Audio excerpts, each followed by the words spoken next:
Hi guys, welcome to International, and in today's episode we are going to talk about Trump's most awaited China visit, France president's biggest secret unveiled and more.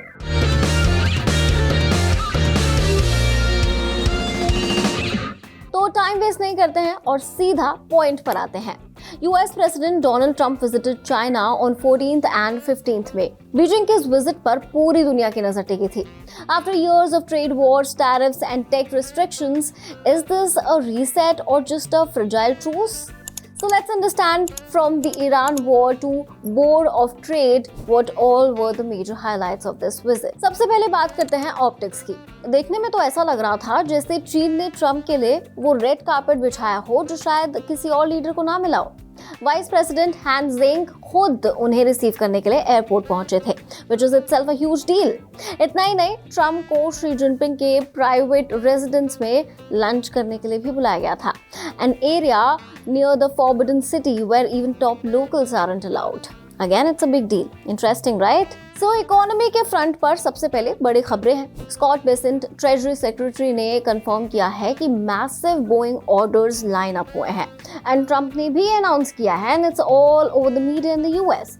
हाँ, China ने confirm नहीं किया है, ये बस थोड़ी अलग बात है, लेकिन असली मास्टर स्ट्रोक है एक नया joint board of trade banana.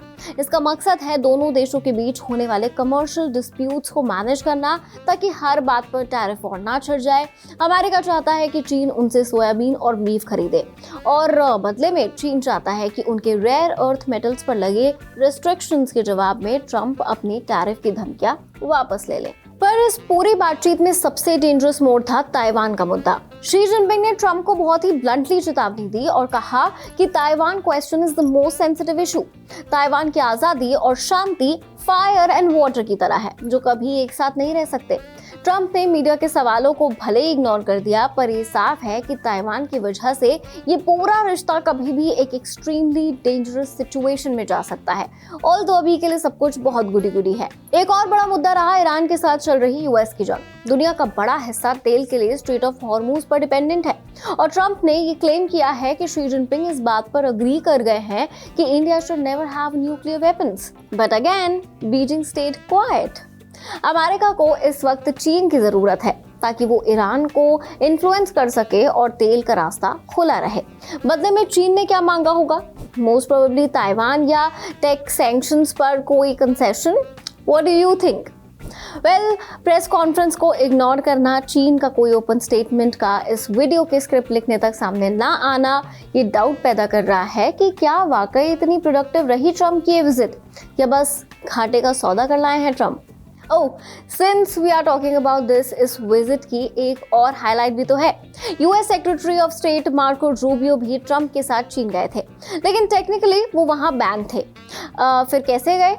Well, China found a very creative work around. उन्होंने मार्को रूबियो का नाम ही बदल दिया। कहानी यह है कि जब रूबियो एक अमेरिकी सेनेटर थे, तब उन्होंने चीन में बहुत सारे ह्यूमन राइट्स को लेकर काफी आवाज उठाई थी। इसके जवाब में चीन ने उन पर एक नहीं बल्कि 2 बार सैंक्शंस लगाए थे और उनकी एंट्री बैन कर दी थी। But now that he is the secretary of state, चीन उन्हें रोक नहीं सकता। सो चीन की एम्बेसी ने सफाई दी कि सैंक्शन सेनेटर रूबियो पर थे, न कि सेक्रेटरी रूबियो पर। But still rules were rules, ban तो लगा हुआ था। तो चीन ने क्या किया? उन्होंने रूबियो के सरनेम की ट्रांसलिटरेशन ही बदल दी। चाइनीज मीडिया और सरकार ने रूबियो के नाम के पहले का अक्षर लू को एक अलग चाइनीज कैरेक्टर से लिखना शुरू कर दिया। This tiny change was enough.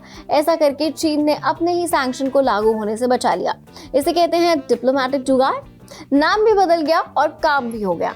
वैसे ये कोई पहली बार नहीं है। वेस्टर्न नामों को चाइनीज में ट्रांसलेट करना काफी ट्रिकी होता है। प्रेसिडेंट ट्रंप के भी तो 2 नाम चलते हैं, तेलांगपो और चोंगपो।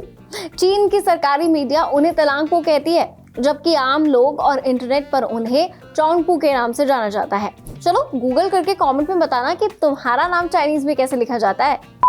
Well, moving on to another news, do you remember this video?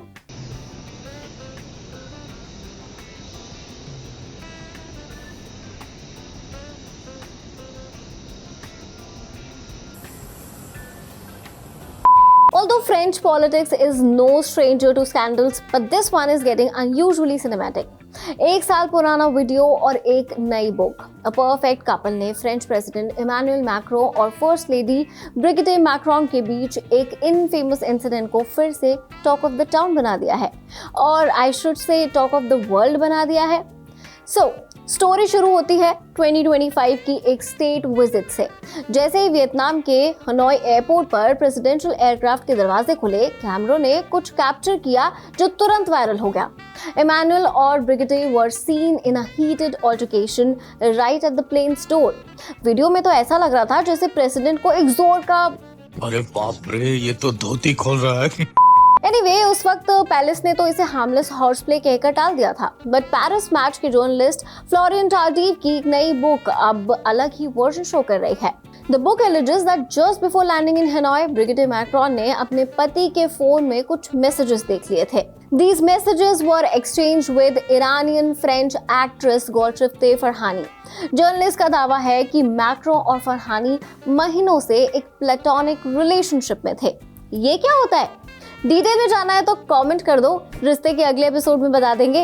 ये जेंजी के रिलेशनशिप टर्म्स को बहुत अच्छे से एक्सप्लेन करती हुई जिंगाबाद की आईपी है।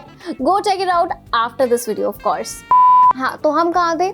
हाँ, टार्डीव claims one message literally said I find you very attractive. इसी बात को लेकर प्लेन के अंदर काफी टेंशन थी, which eventually spilled out in the public as they stepped off the plane। Book में फर्स्ट लेडी की एक दोस्त का एक बहुत ही शॉकिंग कोट भी है। She said, मतलब the first lady felt like she was being erased. It turned a private marital dispute into a massive chapter of French political history.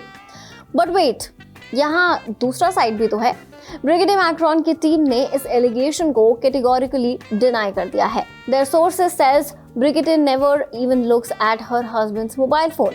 वहीं दूसरी तरफ एक्ट्रेस फरहानी ने भी किसी भी रोमांटिक इन्वॉल्वमेंट से साफ इनकार कर दिया है। She famously said, "These rumors are just products of people trying to fill a lack of love." अभी मैं गाली नहीं दे सकता, फैमिली देखती है। Well, अब सच क्या है झूठ क्या है ये तो कौन ही जानता है। But while we were writing the script, 14th and 15th मई को ब्रिक्स समिट 2026 भी चल रहा है। It's very critical at the time जब global tensions बहुत हाई है।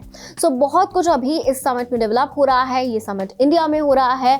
And if you want a separate video on BRICS, just do let us know in the comment section. We'll get it done for you. Well, that was my time for today's International के next episode में मिलेंगे next week के roundup के साथ। Meanwhile, take care. And yes, don't forget to watch Bigani Shadi's new episode releasing Sunday 17th May 1 PM। इस बार का episode काफी unique है क्योंकि आपको देखने को मिलेगी कुमाऊनी शादी। आपने कभी अटेंड की है कुमाऊनी शादी? कमेंट में बताओ और बाय बाय।